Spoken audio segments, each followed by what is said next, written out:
April 2nd, 2025. The Red Sea shimmered under the sun, but for the USS Harry S. Truman, it was just another day on station.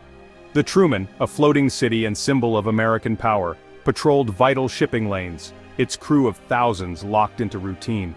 Mechanics, cooks, pilots, and technicians kept the ship humming, each a cog in a vast machine. The mood was calm, professional, until the sun began to set. The Truman sailed as part of a carrier strike group, flanked by cruisers and destroyers, their radars sweeping the horizon. Vigilance was constant, but the threat was always abstract, until now. From the Yemeni coast, a new danger emerged, a swarm of advanced drones and a volley of anti-ship missiles. This wasn't a conventional attack, it was a test of modern warfare, cheap, numerous, and hard to detect. The attackers counted on surprise, hoping to overwhelm the carrier's defenses with sheer numbers. As darkness fell, the first wave was launched. The calm was about to be shattered. The Truman's crew, trained for the unexpected, braced for impact. The ship's layered defenses would be tested as never before. The Red Sea, peaceful moments ago, became a battleground in an instant. The world's most advanced warship was now in the crosshairs. The attack was coming fast, from an unexpected direction. The masterminds behind it believed their low-cost weapons could cripple a billion-dollar ship. The Truman's fate, and the future of naval warfare, hung in the balance. The last rays of sunlight disappeared as the attack began.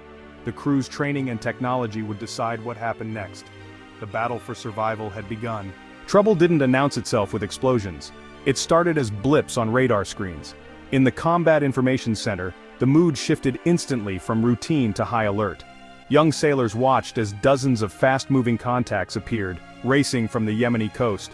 These weren't friendly aircraft, they were a digital swarm heading straight for the Truman. Cross-checks confirmed the worst. This was no drill. Missiles and drones designed to confuse and overwhelm were inbound. The alarm for general quarters sounded. Every sailor rushed to their battle station. No panic, just adrenaline and purpose. Pilots sprinted to jets, engineers braced for impact, and the ship transformed from home to weapon. The attack was coordinated, exploiting every possible weakness. Drones led the charge, meant to soak up defenses and create chaos. Anti-ship missiles followed, aiming for a kill. The scenario naval strategists had feared was now reality. The sky, peaceful moments before, was now a battlefield.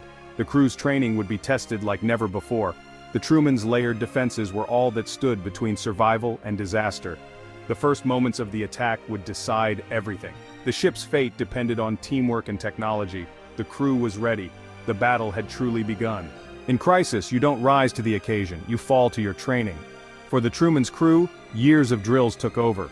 In the CIC, the tactical action officer issued calm, precise orders. Specialists tracked targets, identified threats, and allocated weapons with practiced efficiency. Every department worked as one, from radar operators to weapons techs to pilots. Communication was instant, hesitation was fatal.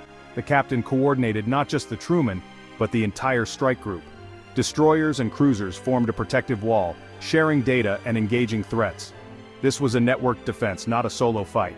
The Navy's investment in training paid off. Every sailor knew their role. Simulations, live fire drills, and constant practice had prepared them for this moment. The human element, well-trained, disciplined, and united, was the ship's greatest asset. The crew's response was seamless. The attack was met with coordinated, decisive action. The Truman's survival depended on it. The Truman's first defense wasn't missiles, it was electronic warfare. Jamming signals blasted out, blinding and confusing incoming drones and missiles. Many drones lost control, crashing harmlessly into the sea. Advanced radars on the Truman and its escorts tracked hundreds of targets, cutting through chaos. Computers prioritized threats, focusing on the deadliest missiles. Standard missiles launched from escort ships, intercepting threats at long range. Evolved Sea Sparrow missiles took out maneuverable targets closer in. The sky erupted with defensive fire, each explosion a threat neutralized. For those that survived, the Phalanx CIWs, Sea Whiz, waited. Automated Gatling guns spat thousands of rounds, shredding anything that got too close. The ship's layered defenses, electronic missile and gun, formed an impenetrable shield. The attackers' hopes of a breakthrough faded with each failed strike. Technology and teamwork held the line. The Truman's shield proved too tough to crack. The battle unfolded in minutes, each step critical. Detection and identification came first. Radar operators tagged the deadliest threats. Electronic warfare and decoys confused the swarm, sending missiles off course. Long-range missiles from escorts thinned the herd. Evolved Sea Sparrow missiles and Super Hornet jets picked off survivors, the final line phalanx CIWs shredding the last missile just yards from the ship. Drones met the same fate. From first blip to final burst, the defense took less than 5 minutes. The attack was over. The Truman was safe. The crew's training and technology had prevailed. The ship's layered defense had worked as designed. The Red Sea was quiet once more. There was no time to celebrate. As the Truman's defenses held, intelligence assets traced the attack to its source. Satellites and drones pinpointed launch sites in Yemen. The Truman's flight deck shifted from defense to offense. Super Hornets were rearmed and launched within the hour. Their targets command bunkers, drone workshops, and missile sites. The strikes were precise, dismantling the enemy's ability to threaten again. The response was overwhelming and swift. The militant group's offensive power was shattered in a single night. The message was clear: attacks on U.S. warships would be met with rapid, decisive force. The Red Sea was safer for all. The carrier's ability to project power remained unmatched. The world took notice.